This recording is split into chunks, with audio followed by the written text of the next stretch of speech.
اعوذ باللہ من الشیطان الرجیم بسم اللہ الرحمن الرحیم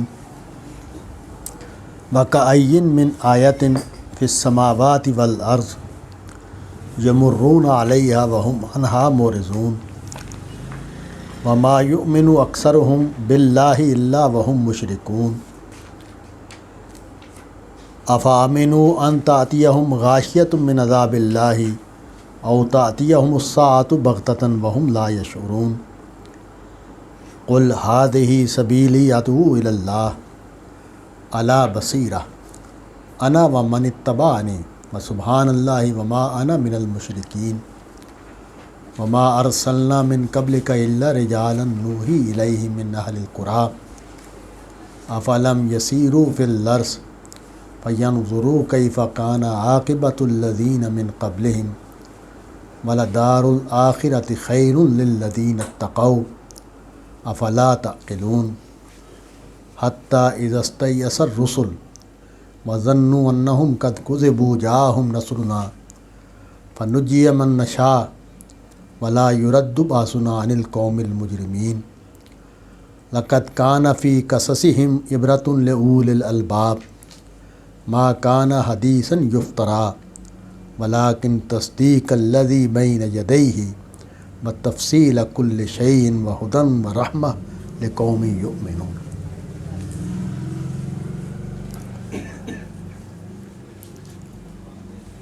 یہ جو آخری رکوع میں ابھی تلاوت کی ہے،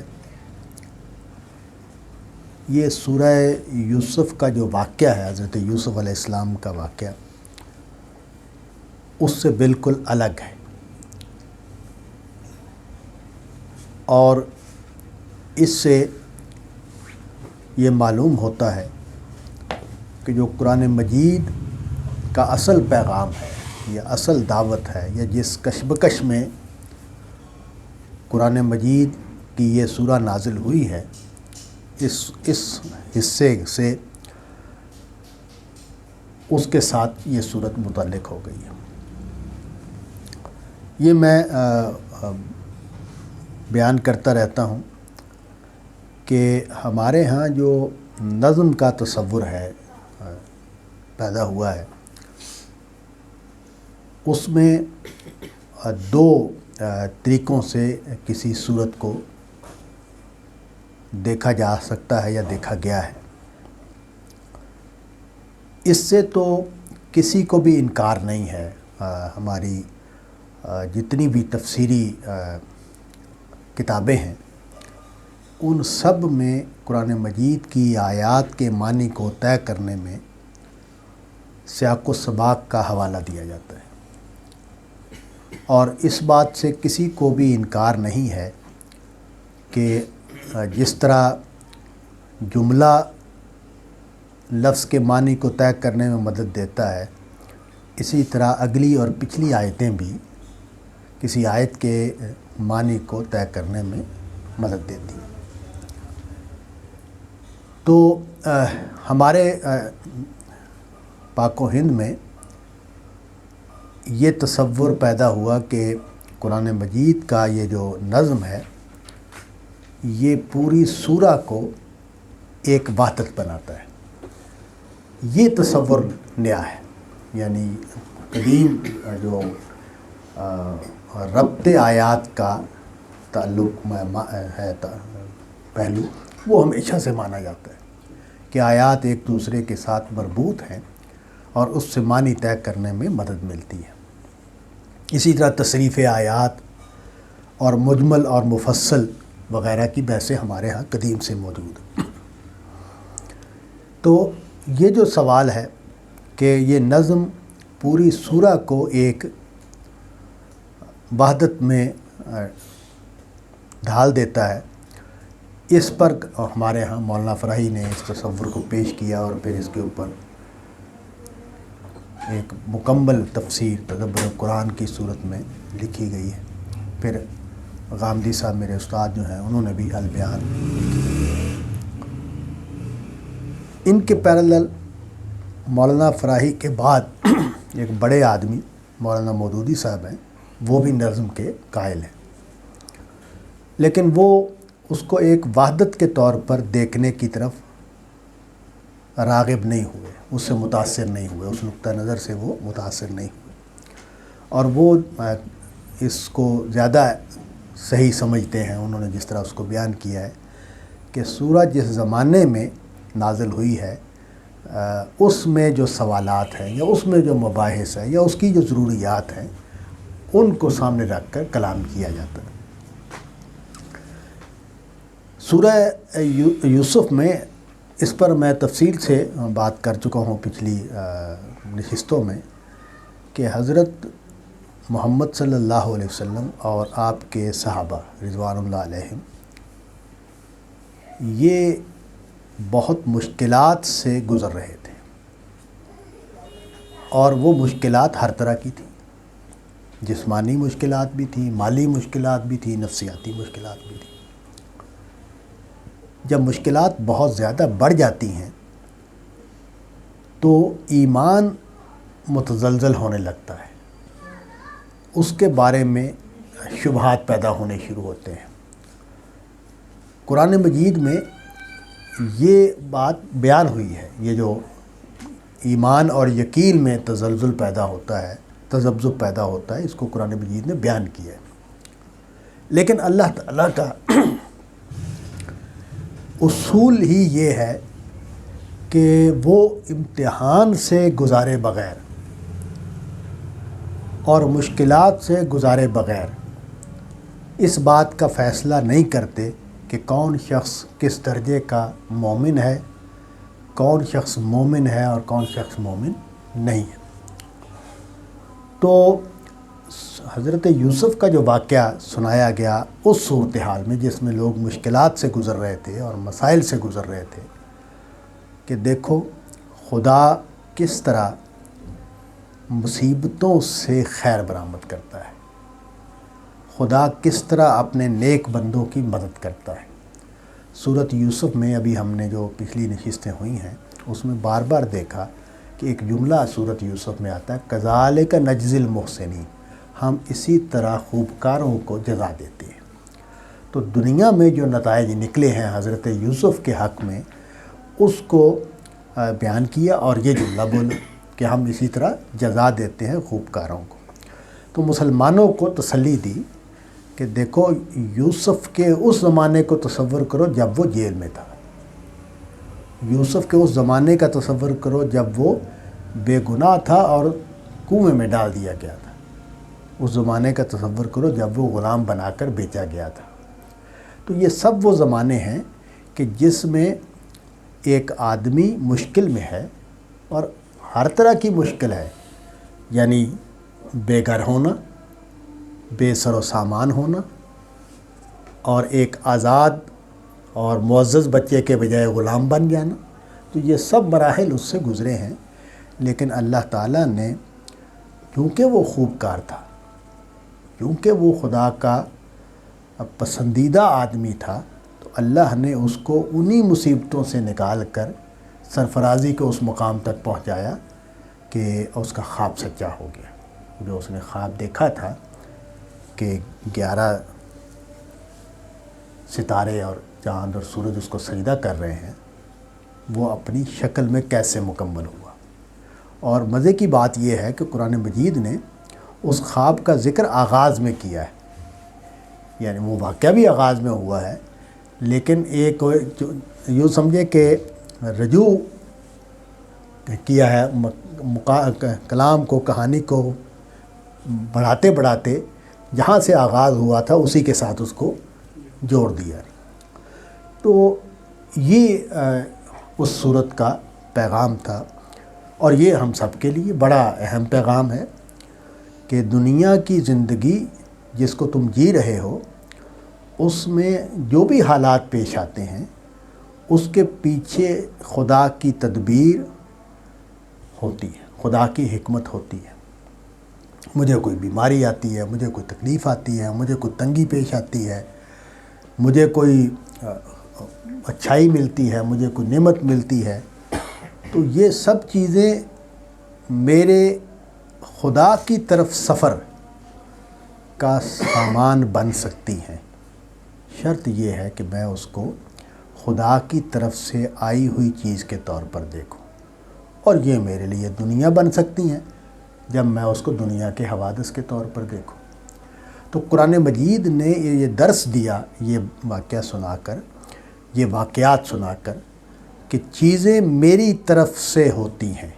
میری طرف سے ہونے کا مطلب یہ ہے کہ حالانکہ وہ جو کچھ ہوا بھائیوں نے کیا، جو کچھ ہوا زلیخا نے کیا، جو کچھ ہوا بادشاہ نے کیا، لیکن اس کے پیچھے خدا کا اذن، خدا کی تدبیر موجود رہتی ہے۔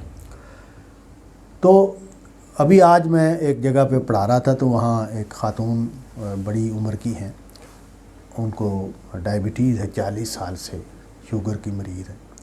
تو میں نے ان سے کہا کہ یہ جو تکلیف آئی ہے، کتنی آپ کی عمر کی ہوں گی؟ وہ 70 سال کے قریب ان کی عمر ہے، جن کو ڈائبٹیز نہیں ہوتی۔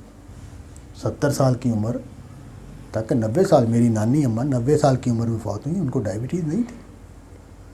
تو یہ کیوں ہوا ہے کہ آپ کو ڈائبٹیز ہوئی ہے؟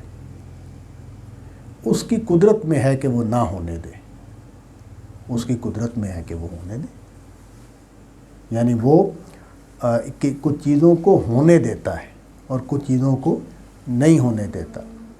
میں کئی بار دیکھتا ہوں اپنے زندگی میں کہ میں کوئی چیز کھانے سے بچ گیا، تو پتہ چلا کہ وہ فلاں نے کھائی تھی، اس کو یہ تکلیف ہو گئی۔ تو مطلب یہ ہے کہ اس نے خود رکاوٹ ڈالی کہ میں وہ نہ کھاؤں۔ مہمان آ گئے، وہ کھا گئے، یا مجھے دیر ہو گئی، میں نے راستے میں کھانا کھا لیا تھا، میں گھر میں پہنچا تو میں نے کہا کہ میں تو کھانا کھایا ہوں، میں نے نہیں کھانا۔ تو کوئی بھی سبب ہو گیا۔ تو اس کا مطلب یہ ہے کہ اس کی وہ اس لیے میں اس نقطے پر پہنچا ہوں، اور ابھی تک مجھے اس میں کوئی شبہ نہیں ہے کہ ہمارے ساتھ خدا کا ہم کلام ہونا واقعات کی صورت میں ہوتا ہے۔ ہمارے ساتھ وہ نبیوں کی طرح تو کلام نہیں کرے گا، اس نے وہ سلسلہ تو بند کر دیا ہے، اور اس کا کوئی امکان بھی نہیں ہے اب، اس لیے کہ اعلان ہو گیا اس کا۔ لیکن یہ کہ یہ جو بات ہے کہ وہ خدا حی و قیوم ہے، وہ ہماری زندگی کو چلا رہا ہے، سارے ہماری زندگی کے معاملات اس کی نگاہوں میں ہے، اور وہ اس نے قرآن مجید نے، دیکھیں نا، قرآن مجید کے بڑے موضوعات میں سے یہ ہے کہ میں تم دو ہوتے ہو، میں تیسرا ہوتا ہوں، میں تمہاری شارک سے بھی زیادہ تمہارے قریب ہوں۔ تو یہ جو بات ہے یہ ہماری زندگیوں میں شامل ہے۔ ہم جب نماز پڑھتے ہیں تو ہم جو ذکر کرتے ہیں نماز میں، جو تسبیحات کرتے ہیں، وہ خدا کو مخاطب کر کے کرتے ہیں۔ تو وہ ہم دعائیں کرتے ہیں تو خدا کو مخاطب کر کے کرتے ہیں۔ تو وہ اگر سن نہیں رہا ہے، وہ اگر دیکھ نہیں رہا ہے، وہ کہتا ہے کہ میں تمہارے دلوں کے حال کو جانتا ہوں، اور مجھے معلوم ہے کہ تمہارے دشمن کیا کر رہے ہیں، اور مجھے یہ بھی معلوم ہے کہ تم کیا کر رہے ہیں، تمہاری نیتیں کیا ہیں۔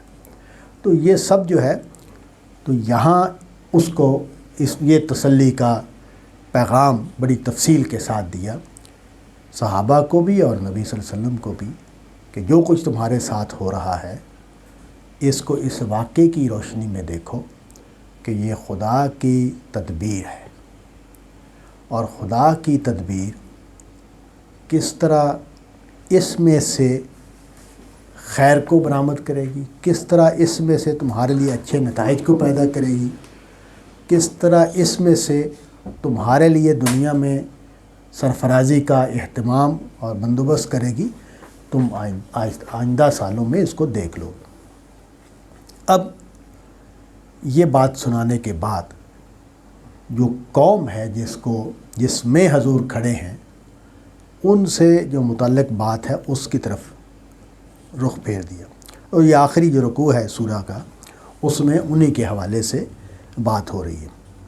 تو مطلب یہ ہے کہ اس صورت کے اندر بھی جو دعوت کا پہلو ہے وہ پوری طرح موجود ہے۔ اب سوال، جو مسئلہ ہے جو ہماری نبی صلی اللہ علیہ وسلم کی سیرت کو پڑھ کے ہمیں معلوم ہوتا ہے، وہ یہ کہ حضور صلی اللہ علیہ وسلم جو ہیں ان کی دعوت مکے میں مؤثر نہیں ہوئی. مکے کی آبادی کا جتنا حصہ اسلام لایا ہے وہ بہت ہی تھوڑا ہے، اور جو خاص طور پر جو لیڈرشپ ہے مکے کی، اس نے بالاتفاق نبی صلی اللہ علیہ وسلم کی رسالت اور دعوت کو ماننے سے انکار کیا ہے. اور جو لوگ مسلمان ہوئے ہیں وہ یا نوجوان ہیں یا سوسائٹی کے اعتبار سے وہ کوئی زیادہ اہمیت رکھنے والے لوگ نہیں ہیں. اور یہ بات ہمیں قرآن مجید سے معلوم ہوتا ہے کہ سارے رسولوں کے ساتھ یہی معاملہ ہوا، حتیٰ کہ یہ جملے بھی موجود ہیں کہ یہ تو اراذلنا ہے. آپ کو معلوم ہے کہ تمام سماج، حتیٰ کہ پاکستانی سماج بھی، حالانکہ ہم جدید ترین دور میں ہیں، ہمارے ہاں طبقات ہیں. تو جو لوور کلاسز ہیں ہمارے معاشرے کی، ان کی کوئی حیثیت ہی نہیں. یعنی میں حیران ہوتا ہوں اپنی یونیورسٹی میں کہ اگر کوئی گارڈ جو ہے وہ کسی لڑکے کو یا لڑکی کو روکے تو بعض جو ہیں اتنی بدتمیزی سے اس کو ڈانٹ دیتے ہیں. وجہ کیا ہے؟ کہ ان کے نزدیک یہ کم تر آدمی ہے، اس کی کوئی حیثیت نہیں.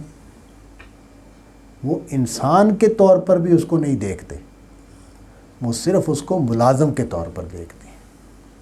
یہی گھر کے ملازموں کے ساتھ ہوتا ہے کہ وہ جب ملازم بن گیا ہے تو اب انسان کے طور پر نہیں اس کے ساتھ معاملہ کیا جا رہا. تو یہ جو ہے یہ اس زمانے میں بھی، ہر زمانے میں ایسے ہی ہے کہ جو بااثر اور صاحب مال و دولت اور صاحب اقتدار، اور عام طور پر یہ ہوتا ہے کہ اقتدار اور دولت جمع ہو جاتے ہیں. یوں ہی دولت بڑھتی چلی جائے گی، اقتدار میں، طاقت میں اضافہ ہوتا چلا جاتا ہے. تو اس کے نتیجے میں مزید تکبر پیدا ہوتا ہے، مزید انا بڑھتی ہے. تو نبی صلی اللہ علیہ وسلم کے جو مخاطبین ہیں، یہ مکی سورہ ہے، تو مکے میں جو نبی صلی اللہ علیہ وسلم کی دعوت ہے اس کو جو پذیرائی ملی ہے وہ اتنی کم ہے کہ ایک یاس، ایک مایوسی اور ایک بے دلی اس کا سبب بن رہی ہے. تو اب آخر میں اس کو موضوع بنا لیے کہ یہ جو بے دلی تمہارے اندر ہے، اس کو سورہ حضرت یوسف کے واقعات سنانے کے بعد کہا کہ وَكَأَيٍّ مِّنْ آیَةٍ فِي السَّمَاوَاتِ وَالْأَرْضِ يَمُرُّونَ عَلَيْهَا وَهُمْ عَنْهَا مُعْرِضُونَ. یہ جو مسئلہ ہے کہ یہ لوگ ایمان نہیں لا رہے، اس کی وجہ یہ ہے کہ کتنی ہی نشانیاں ہیں آسمانوں میں اور زمین میں جن پر یہ گزرتے ہیں، لیکن یہ ان سے اعراض کرتے ہیں. میں نے صوفیوں کی اس بات کو اپنے لیے بڑی اہمیت دی ہوئی ہے کہ ہر پتہ دفتری است معرفت کردگار، کہ جو ہر پتہ ہے یہ کتاب ہے اللہ کی معرفت کی. تو یہ جو بات ہے یہ جو عبرت پذیری ہے، وہ جو غالب بڑا ظالم آدمی ہے تو کہتا ہے کہ لیتے نہیں ہیں دہر سے عبرت ہی کیوں نہ ہو. میں اتنا خوددار ہوں کہ زمانے سے عبرت لینے کے لیے بھی تیار نہیں ہوں، سبق لینے کے لیے تیار نہیں ہوں. تو یہ جو انا کی یہ سطح ہے، بڑا اچھا بیان کر دیا. انا کی جو اعلیٰ ترین سطح ہے نا، اس کو اس نے کمال بیان کیا ہے کہ لیتے نہیں ہیں دہر سے عبرت ہی کیوں نہ ہو. تو یہ جو دہر سے عبرت نہ لینے والی انا ہے، یہ حق کو قبول نہیں کرنے دے گی. کیونکہ جو سلیم فطرت ہے وہ تو عبرت لیتی ہے، وہ تو ہر چیز سے عبرت لیتی ہے۔ میں تو اس کو بھی ضروری سمجھتا ہوں کہ آپ کو بخار آئے تو آپ اپنا جائزہ لیں، آپ کا بیٹا آپ پر غصہ کرے تو آپ اپنا جائزہ لیں، بیوی غصہ کرے تو آپ اپنا جائزہ لیں۔ یعنی یہ عبرت نہ لینا جو ہے، یہ کیسے ایک فطرت سلیم کا رویہ ہو سکتا ہے؟ نہیں ہو سکتا۔ فطرت سلیم کا تقاضا تو یہ ہے کہ جو بھی مشکل آپ کو پیش آئے، جو بھی اچھا کہ خوشی بھی پیش آئے، مسرت کا بھی کوئی لمحہ پیش آئے، تو تب بھی آپ اپنی بندگی کو کیسے سٹیج پر خطرے میں لا سکتے ہیں؟ بندہ، مجھے تو ہر حال میں بندہ بن کے رہنا ہے اور اس کا جائزہ لیتے رہنا ہے کہ میری بندگی میں کمی کیوں آئی ہے اور میں پیچھے کیوں رہ گیا ہوں۔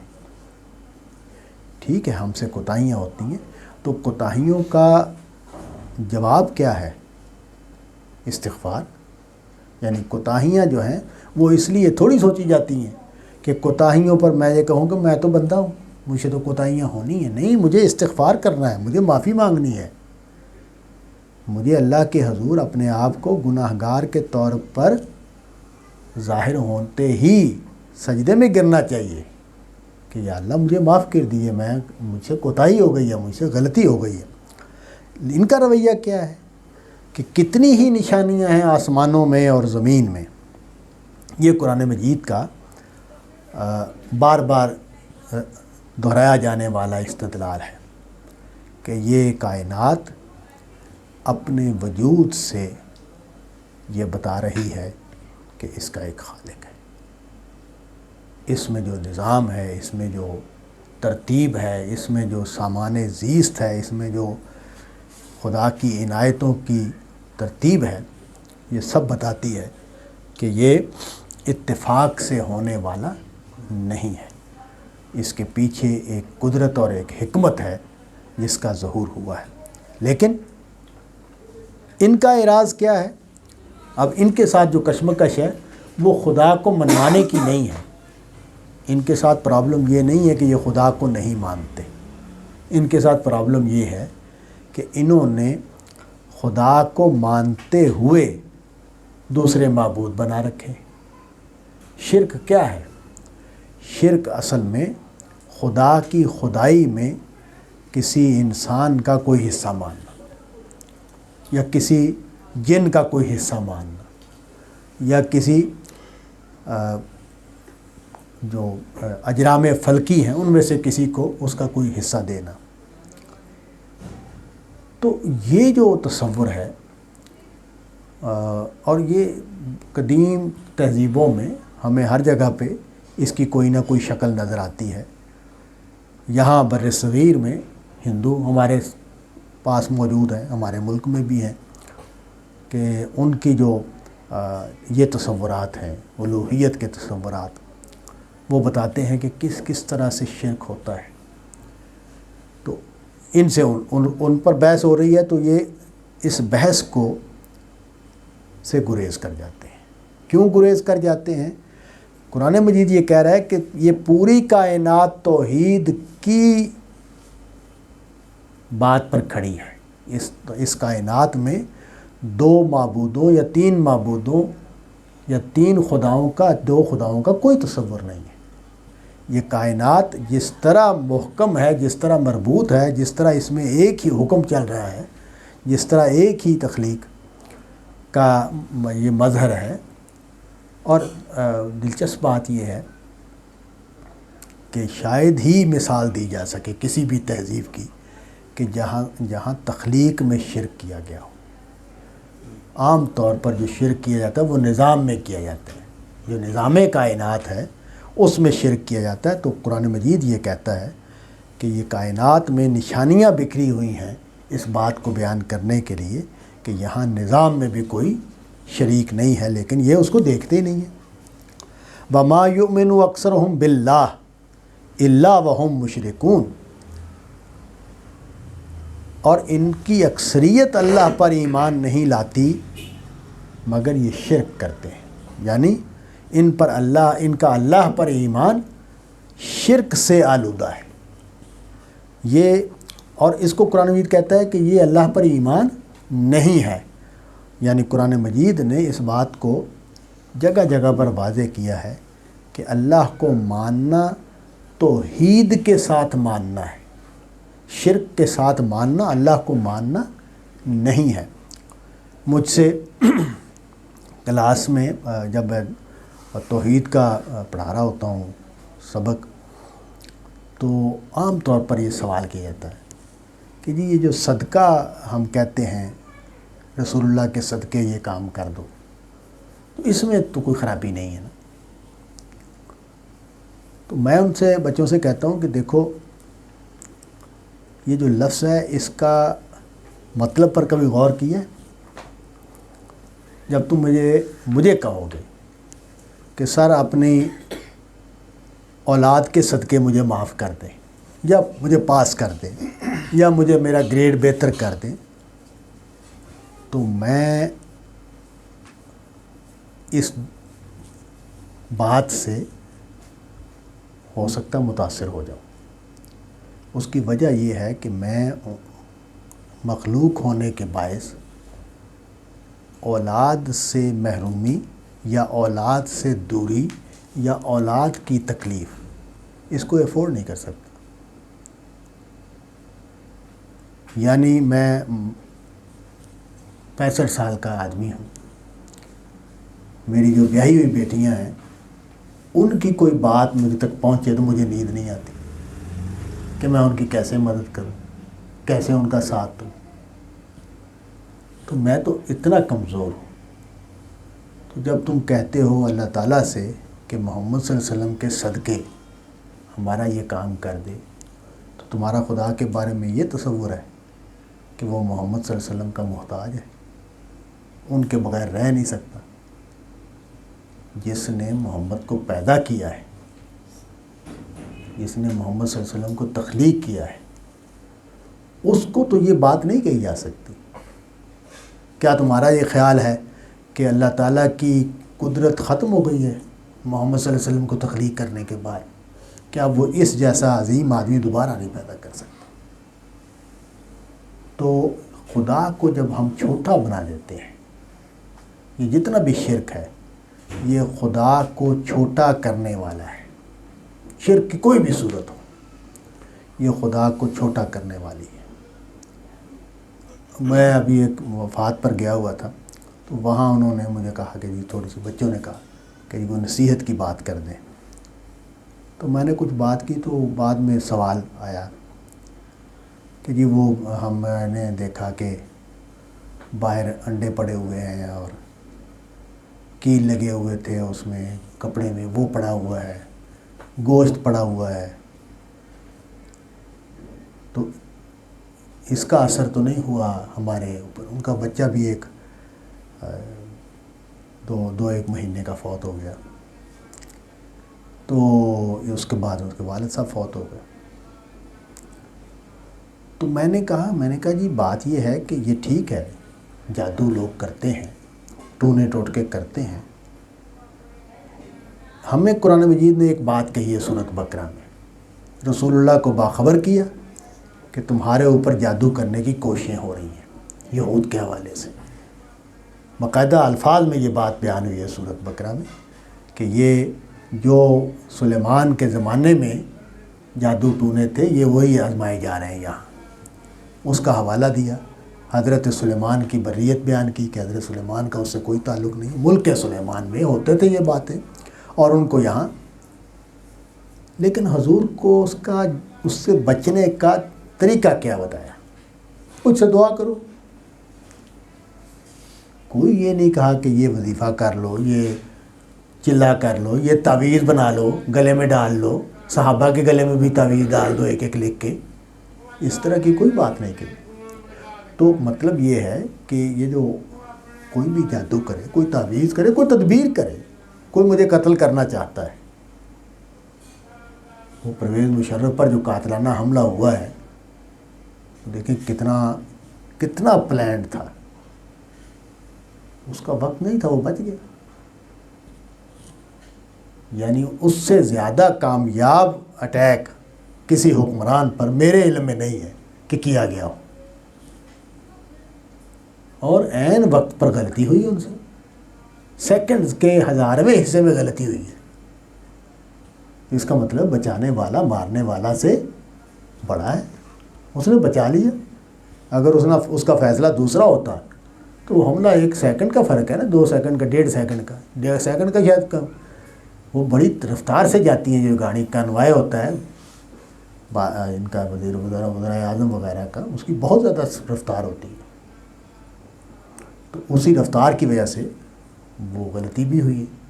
تو یہ جو ہے نا، یہ میں نے ان کو تسلی دی کہ کوئی تم اللہ سے دعا کرو، بس اللہ کا اذن نہیں ہوگا تو کچھ نہیں ہوگا، جو مرضی کر لیں دشمن۔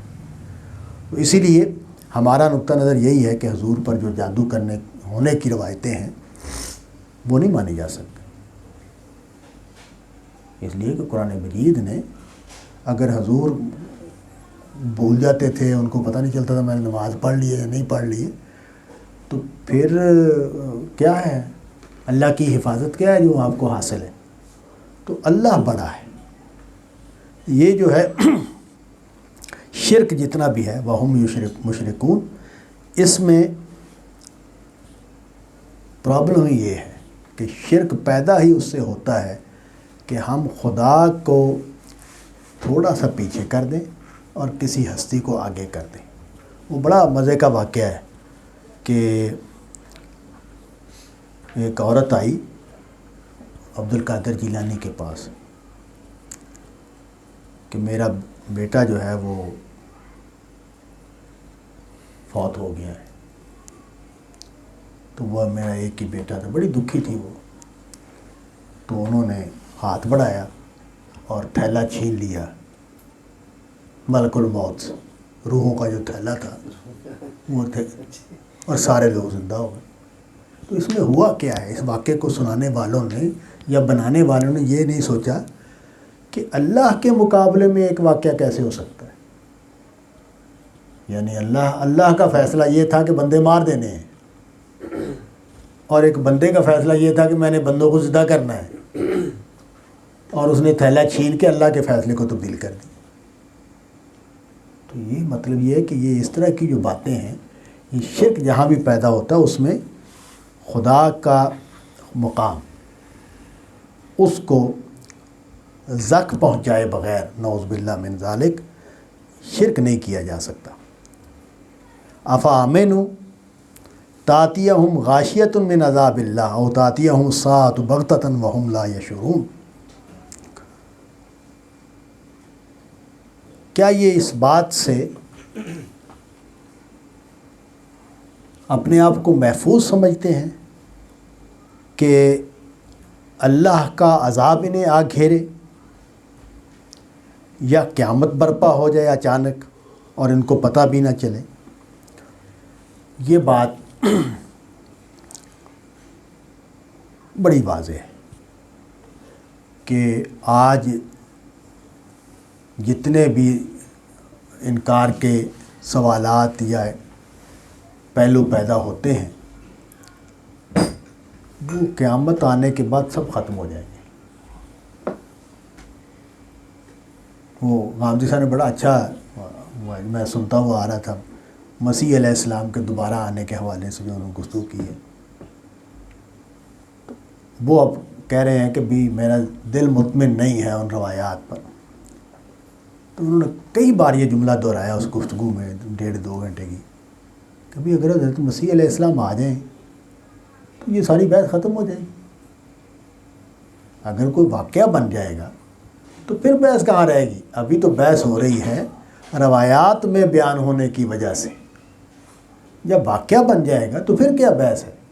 تو جب قیامت برپا ہو جائے گی، ہم دوبارہ زندہ ہو جائیں گے، ہمارے ہاتھ میں اعمال نامے پکڑے ہوئے ہوں گے، تو اب خدا ہے یا نہیں ہے، قیامت ہوگی یا نہیں ہوگی، یہ بحثیں کہاں رہیں گی؟ کیا ختم ہو جائیں گی؟ تو کہا کہ یہ ان کو کیا اس بات پر اطمینان حاصل ہے کہ یہ نہیں ہو سکتا کہ اللہ کا عذاب آ جائے، چونکہ نبی صلی اللہ علیہ وسلم عذاب آنے کی بار بار وعید سنا رہے ہیں، ان کو اس بارے میں خبردار کر رہے ہیں کہ تمہارے اوپر دنیا میں بھی عذاب آ سکتا ہے۔ تو جب یہ عذاب آ جائے گا یا قیامت برپا ہو جائے گی تو یہ سمجھتے ہیں کہ یہ مامون ہے اس سے، یعنی وہ آئے گی، اگر آ گئی تو یہ ساری بحثیں ختم ہو جائیں گی۔ ہے نا، وہ فرعون جب غرق ہو رہا تھا تو بحثیں ختم ہو گئی، اس نے کہا کہ میں ایمان لایا موسیٰ اور ہارون کے رب پر، کیونکہ اب اس کو وہ حقیقت تجربہ ہو گئی تھی جس کا بیان کیا جا رہا تھا کہ بس اب موسیٰ علیہ السلام اس کو یقین ہو گیا تھا کہ یہ اللہ کے رسول ہے۔ اس لیے کہ جو اتنا بڑا واقعہ ہوا ہے کہ خشک راستہ بنا ہوا ہے اور اس میں سے کوئی لوگ نجات پا گئے ہیں اور ایک لشکر جرار اس میں ڈوب رہا ہے، تو اس کے بعد کوئی سوال تھوڑی رہ جاتا ہے۔ انسان جب تجربہ کر لیتا ہے تو یہ کہا کہ یہ کیا محفوظ سمجھتے ہیں اپنے آپ کو اس بات سے کہ اللہ کے عذاب جو گھیرنے والا ہے وہ آ لے ان کو، اور یا قیامت آ جائے اور ان کو پتہ بھی نہ چلے۔ قیامت کے بارے میں یہ قرآن مجید میں جگہ جگہ بات بیان ہوئی ہے کہ قیامت انسانوں پر آئے گی اچانک۔ انسان بازاروں میں خرید و فروخت کر رہے ہوں گے، گھروں میں کام کر رہے ہوں گے، اچانک قیامت آ جائے گی۔ تو اسی کو بیان کیا کہ وہم لا یشعرون، ان کو پتہ بھی نہ ہو۔ اب فرمایا کہ یہ جو ان کا ایمان لانا ہے نہ لانا ہے، اس کا سبب ان کی غفلت ہے۔ اچھا، غفلت جو ہے یہ بڑا پیچیدہ چیز ہے، بڑی پیچیدہ چیز ہے غفلت جو ہے۔ یہ انسان کے جھوٹے اطمینان اور اعتماد سے پیدا ہوتی ہے، یعنی انسان جو ہے اپنا تجزیہ کرنے کے لیے تیار نہیں ہوتا، وہ کسی نہ کسی طریقے سے اپنے آپ کو تسلی دیتا ہے۔ آپ اس کا چھوٹا سا ہم مشاہدہ کر سکتے ہیں کہ جب ہم سے کوئی غلطی ہوتی ہے، ہم نے کسی کو گالی دی، کسی کے ساتھ زیادتی کی، تو ہم اکیلے بیٹھ کر بھی اور لوگوں کے سامنے بھی کوئی نہ کوئی جسٹیفیکیشن پیش کر رہے ہوتے ہیں۔ یہ جو جسٹیفیکیشن ہے یہ اصل میں غفلت ہے۔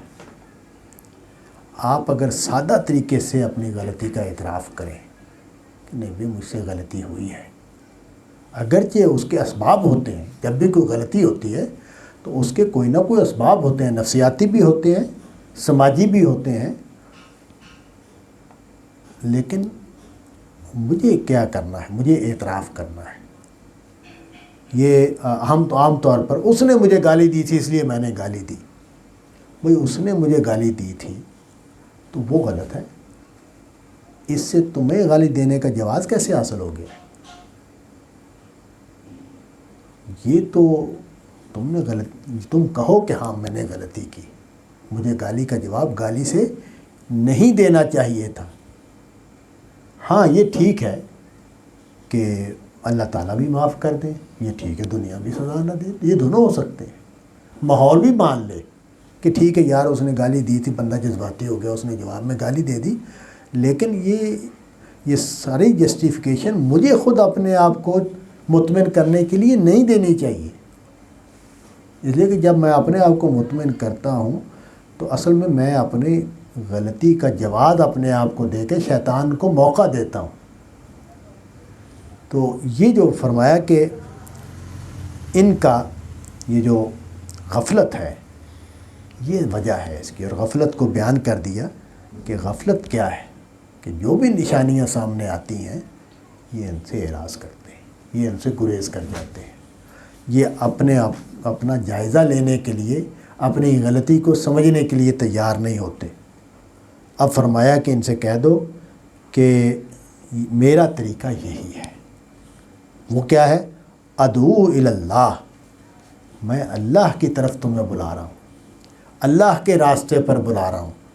علی بصیرۃ انا ومن اتبعنی، ایک بصیرت پر میں اور وہ جو میری پیروی کر رہے ہیں۔ بصیرت کا مطلب یہ ہے کہ یہ ایک سوچی سمجھی بات ہے، یہ کوئی جذباتی تقریر نہیں ہے، اس کے پیچھے کوئی شہرت اور اس طرح کے دنیاوی مفادات نہیں ہیں، یہ ایک حقیقت پر مبنی بصیرت جو ہے وہ بات ہوتی ہے کہ جو اپنی بنیادیں حکمت اور دانش میں رکھتی ہے۔ وہ باتیں جو حقیقت پر مبنی ہوتی ہے، تجربے پر مبنی ہوتی ہے، تو اس کی بنیاد پر سبحان اللہ، اللہ پاک ہے، یعنی وہی بات جو میں نے ابھی عرض کی کہ شرک کے پیچھے اللہ کے اندر کوئی نہ کوئی کمزوری ماننی پڑے گی، یعنی اللہ خود نہیں سنبھال سکتا، اس کو مددگاروں کی ضرورت ہے، تو تب مددگار پیدا ہوں گے۔ اللہ محبت میں مبتلا ہو جاتے ہیں اور اپنے محبوبوں کو نوازتے ہیں، تو اللہ کی محبت انسانوں والی محبت بن گئی کہ اللہ جس طرح اسی طرح محبت کرتے ہیں جیسے ہم انسان محبت کرتے ہیں، کہ جس سے محبت ہو گئی تو اپنی شخصیت کے بہت سارے پہلوؤں کو فراموش کر دیا۔ تو یہ اس لیے کہا سبحان اللہ، اللہ پاک ہے، اللہ کے ہاں کوئی کمزوری نہیں پائی جاتی، اسی لیے وما انا من المشرکین، میں مشرکوں میں سے نہیں ہوں۔ وما ارسلنا من قبلک الا رجالا نوحی الیہم من اہل القری۔ تو دوسرا مسئلہ کیا تھا اس زمانے تک جو ظاہر ہو چکا تھا، وہ یہ کہ عرب جو ہیں وہ انسان کے خدا کا نبی ہونے کو ماننے میں متعمل تھے، یعنی ان کا تقاضا یہ تھا کہ کوئی ایسی چیز ہونی چاہیے کہ یہ کوئی غیر معمولی معاملہ ہونا چاہیے۔ تو فرمایا کہ تم سے پہلے بھی مرد ہی، یعنی انسان ہی، یہاں رجال کا لفظ جو ہے اس پر یہ بحث پیدا کی ہے لوگوں نے کہ یہاں رجال ہے تو اس کا مطلب یہ ہے کہ مرد ہی نبی ہے۔ میں اس بحث کی کوئی ضرورت نہیں ہے کہ یہ مرد نبی ہوتے ہیں یا عورتیں نبی ہوتی ہیں یا نہیں ہوتی، لیکن یہاں میں یہ عرض کروں کہ رجالن کا لفظ جو ہے وہ جس طرح مردوں کے معنی میں آتا ہے اسی طرح انسان کے معنی میں بھی آتا ہے۔ تو اس میں یعنی یہ جو جنس سے ماورا بھی یہ لفظ استعمال ہوتا ہے، رجال کا لفظ بھی اور اردو میں مرد کا لفظ بھی، تو یعنی میدان کے مرد ہی یہ بات کہہ سکتے ہیں۔ تو یہاں مرد سے مراد وہ انسان جو میدان میں کھڑا ہے، یہاں اس کا مرد ہونا زیر بحث نہیں ہے، اس کی طرف رخ نہیں ہے کلام کا۔ تو یہاں بھی میرا خیال یہ ہے کہ رخ اس طرف نہیں ہے کلام کا، یہاں رخ کا کلام ہے فرشتوں کے مقابلے میں، کہ کسی فرشتے کو کبھی رسول نہیں بنا کے بھیجا گیا، انسانوں ہی کو رسول بنا کے بھیجا گیا ہے۔ نوحی الیہم من اہل القری، تو اور یہ بستیوں ہی میں سے لوگوں کو منتخب کیا جاتا ہے، یعنی وہ لوگ کسی بستی میں آباد ہوتے ہیں، اس بستی کے شہری ہوتے ہیں، اس کا حصہ ہوتے ہیں جن کی طرف وحی ہوتی ہے۔ تو نبی صلی اللہ علیہ وسلم مکے کے ایک فرد تھے اور ایک انسان تھے، تو اس کو کہ یہ ہمارا اسی طرح ہمیشہ سے طریقہ رہا ہے۔ افلم یسیروا فی الارض فینظروا کیف کان عاقبۃ الذین من قبلہم، کیا انہوں نے زمین پر چل پھر کے نہیں دیکھا کہ ان سے پہلے لوگوں کا انجام کیا ہوا؟ اب تاریخ سے استدلال کیا کہ تاریخ بھی اسی بات کو ثابت کرتی ہے، اور انجام کا حوالہ بھی دیا کہ اسی طرح دوسری بستیوں میں بھی انسانوں ہی کو رسالت ملی، اور ان کے نہ ماننے والوں کا انجام کیا ہوا، کیا انہوں نے دیکھا نہیں ہے؟ وَلَدَارُ الْآخِرَةِ خَيْرٌ لِلَّذِينَ اتَّقَوْا، اور جو آخرت کا گھر ہے وہ تو انہی کے لیے ہے جنہوں نے تقوی اختیار کیا۔ افلا تعقلون، کیا یہ عقل سے کام نہیں لیتے؟ مطلب یہ ہے کہ انہوں نے سوچا نہیں ہے، انہوں نے سمجھنے کی کوشش نہیں کی کہ اللہ تعالیٰ کا طریقہ کیا ہے۔ چونکہ بات شروع ہوئی تھی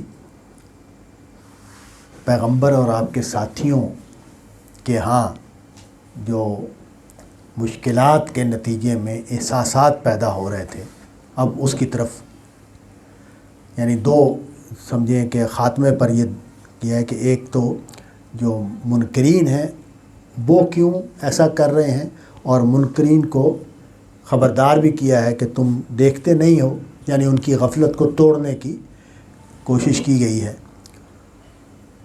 اب یہ بتایا ہے کہ بھئی اللہ کی مدد آنے کا موقع کیا ہے۔ حتیٰ اذا استیأس الرسل وظنوا انہم قد کذبوا جاءہم نصرنا،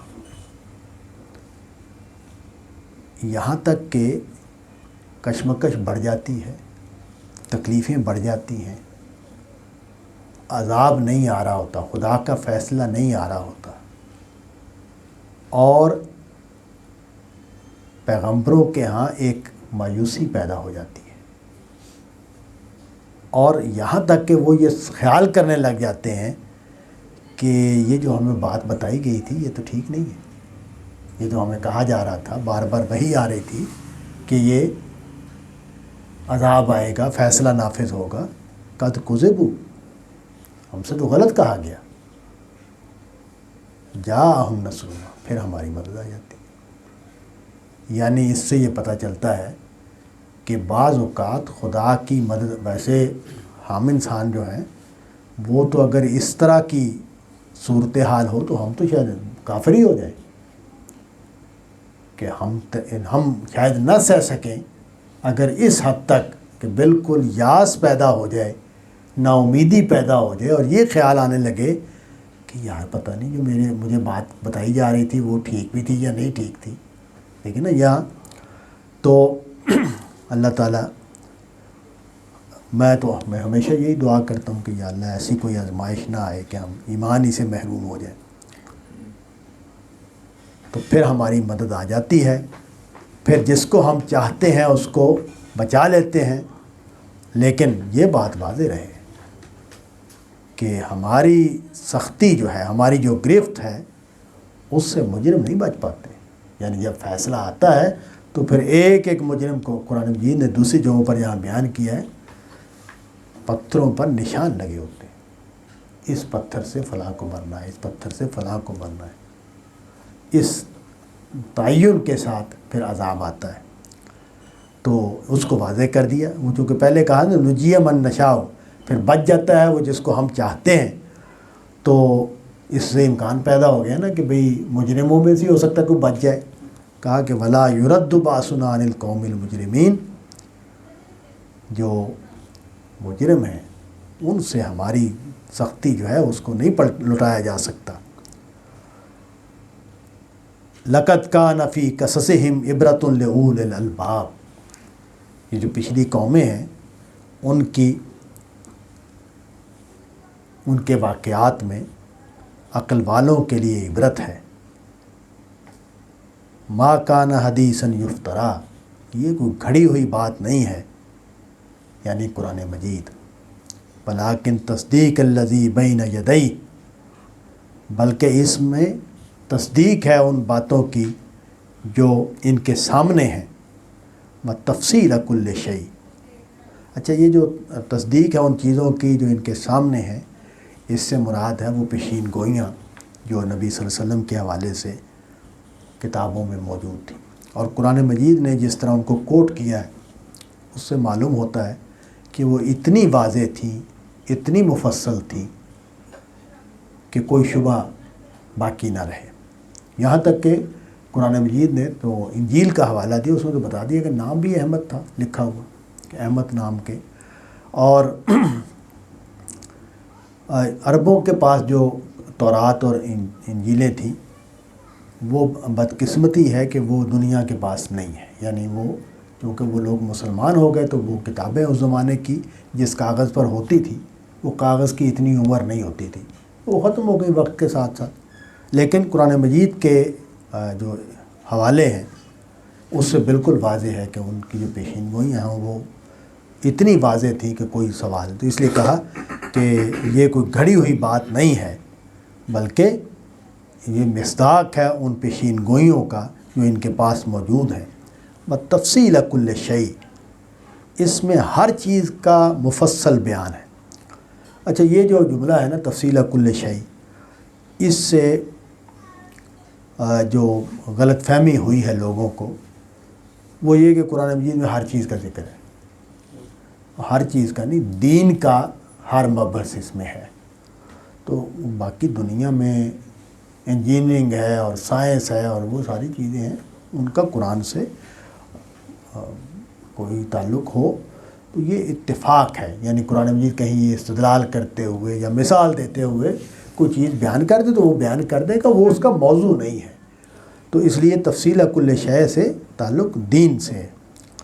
وَہُدًى وَرَحْمَةً لِقَوْمٍ يُؤْمِنُونَ، یہ جو لفظ ہے یہ قرآن مجید میں یہ جو آیت ہے، یہ جملہ ہے، یہ قرآن مجید میں جگہ جگہ آیا ہے۔ وَہُدًى وَرَحْمَةً لِقَوْمٍ يُؤْمِنُونَ، تو ہدایت دنیا کے حوالے سے، رحمت آخرت کے حوالے سے، کہ یہ مسلمانوں کے لیے، ایمان لانے والوں کے لیے اس کتاب میں ہدایت ہے، یعنی وہ راستہ ان کو مل جاتا ہے جو راستہ ان کو جنت تک پہنچا سکتا ہے، اور رحمت ہے یعنی ان کو پھر اللہ کی عنایات اور اللہ کے انعام سے نوازا جائے گا۔ وآخر دعوانا ان الحمد للہ رب العالمین۔